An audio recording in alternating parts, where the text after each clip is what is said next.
I hope you've had a chance to read 1 Kings chapter 1. There we find that David, the king, is very old and near death.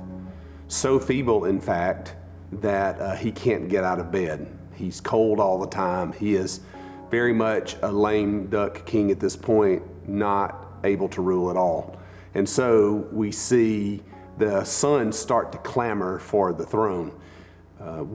The king that would have followed him was Absalom, who, a name you may know, was killed in a former rebellion against David. And so the next young man in line is a prince named Adonijah. Adonijah thinks, well, my dad can't do anything about it, so I'll declare myself king.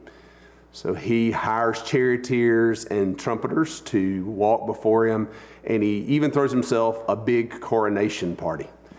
The prophet Nathan hears about this and knows that David has said that Solomon will be the next king. So he goes to David and says, hey, why is this happening with Adonijah saying he's king? And so David sets things right by saying to the prophet and to the commander of the army, put Solomon on the royal donkey, crown him king, and parade him through the streets. So they do that, and word gets to Adonijah's coronation party, and people start to panic. If you read the story, people start to leak out. It's kind of like, hey, the cops are here. And everybody decides to slide out the side door because nobody wants to be with the rebel when the authorities show up. Adonijah runs to the temple in order to preserve his life and grabs onto the horns of the altar in order to prevent Solomon from killing him, because Adonijah was an adversary to the throne, and it was not uncommon in those days for when a king came to power or a queen came to power for them to rid themselves of all adversaries. Now, if you read the story, you know that Solomon says, Adonijah, if you'll behave, if you'll do what you're supposed to do, I'll let you live. But if you don't, then I'll do what I intended to do, and that's take your life. Now, the key in this story, the key in this first chapter, we can very easily run by because of the fascinating drama that happens as the story unfolds. The key verse in this first passage, in this first chapter, is verse 6. It explains why Adonijah gets himself in trouble. It says this: Adonijah had never been told no. He had never been disciplined. No one had ever even asked him, why are you doing that? To be a child who is never told no is a dangerous thing.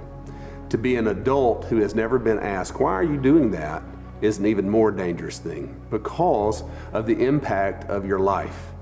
Adonijah was an undisciplined child who became an undisciplined man, and the consequences of his lack of discipline threatened those who were under his care. That's the story of the kings. They really don't pay attention to how their efforts or how their decisions affect the people who are under their rule. They tend to be all about themselves. But what if we want to lead like Jesus? When we look at the life of Jesus in the Gospels, one of the very first stories we read about after the birth narratives is when Jesus disappears from the caravan that is headed back home from Jerusalem. His parents look for him for a couple of days. They eventually find him in the temple. We have this exchange where he says, didn't you know I should be about my Father's business? But after finding him, the text says that he went home with them and was obedient to them. He submitted to them. This was the life of Jesus. It was also said of Jesus that he had come to do his Father's bidding, not his own will.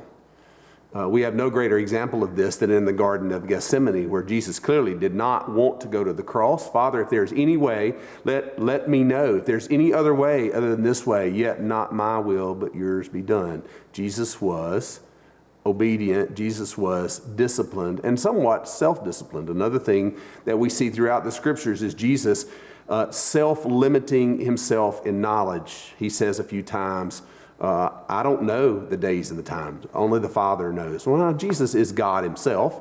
He is one of the Trinity, the Father, the Son, and the Holy Spirit. He is fully God. How can he not know? He's self-disciplined. He's self-restricted. Now, sometimes we use that word discipline in a corrective way, but it can also be used in a preventative way. How is it that we bring discipline to those who are under our care? It begins by us acting in self-disciplined ways, in disciplined ways as leaders, so that we are always making decisions about what is best for those that we are responsible for. We are always making decisions about what is right for the mission of Jesus in the world, not what is our personal preference. We see this crop up sometimes in little things like worship wars or paint colors, and sometimes in some really big things about which ministries get funding and which staff people get hired. The question we must always wrestle with is not what is best for me, but what is best for the kingdom of Christ, what is best for the kingdom of Jesus. And Jesus shows us the example of living a disciplined life in which he didn't run wild with his own preferences, but forever was submitting himself to the will of the Father. This is not our case. We know this. We are often tempted to do what is best for us. Bill George, who is the president and founder of Medtronics, who is the largest pacemaker company in the world, says that the way he makes decisions for his company is what he calls the New York Times test. He said, any decision I make, I try to ask myself, how would I feel about this decision if tomorrow my decision was going to be printed on the banner, the headline of the front page of the New York Times? That changes things, doesn't it? That changes the way we look at the decisions we make. It changes the decisions we make about who's most important or whose priorities are at the top of our list. Sometimes we need people who will say, why are you doing that? So that we can question our motives, so we can ask what's important to us and distinguish that between what's important to Jesus, because in our broken sinfulness, we should understand that those two things are not always the same. Adonijah wanted to be king. Jesus didn't want to be king. Adonijah was not going to be king and fought for the position. Jesus was King of Kings and laid aside it all in order to be a humble servant. The temptation is to do things for our own priorities, to do things for our own position. One of my very favorite stories is about George Armstrong Custer.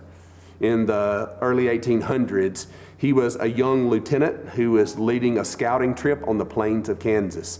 He was an avid hunter, and if you ever read about Custer's life, he always had his hunting greyhounds with him. He loved those dogs, and so one day he was on the scouting trip, and he topped the hill, and he saw a great herd of buffalo. The dogs took out after the buffalo, and he abandoned his men and rode his horse at full pace, chasing the herd, singled out a buffalo, and pulled alongside of it and pulled out his pistol in order to make the kill. But the roar, the adrenaline, the thunder of the buffalo made him think that he would like to enjoy that experience a little longer. So he withdrew the pistol and rode alongside the buffalo a little longer.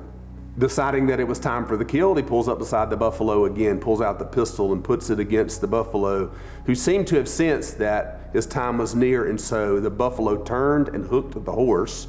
And Armstrong, in order to avoid the buffalo, pulled the reins, and when he did, he accidentally shot his own horse through the head. And everybody goes down. And Custer gets to his feet and is staring at the buffalo about 20 feet away, is what he says. The buffalo snorts and walks off, and Custer has to begin to walk the miles back to his troops.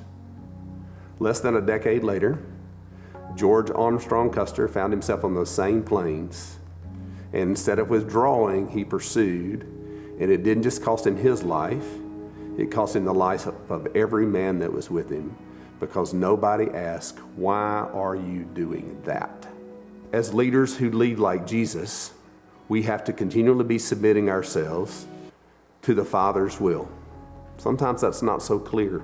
We have to wrestle with it in community so that we ask one another, why are we doing that? Why are you doing that? Why are we doing that together? Why are we making this decision? Is it according to God's plan and will? And if so, then we can, with great peace and confidence, know that we are leading like Jesus.